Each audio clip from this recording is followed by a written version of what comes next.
Hi మోహన. Hi గడ్డ. ఏం చేస్తున్నావు మోహన? ఇప్పుడు ఏం చెప్తున్నావు?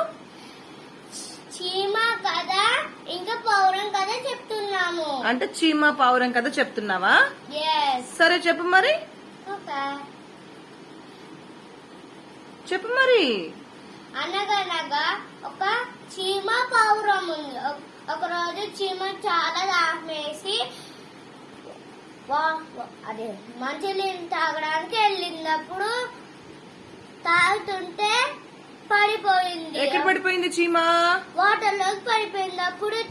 అప్పుడు అదే చూసిన పావురం ఒక ఆకేసిన ఆకు పెనకెక్కి. ఎవరి కోసం ఆకు వేసింది? చీమ కోసం. ఓ, చీమ ఎక్కడ పడిపోయిందన్నావు? మర్చిపోయాను. వాటర్ లో. ఓకే, ఒక చెరువులో పడిపోయిందా? Okay okay.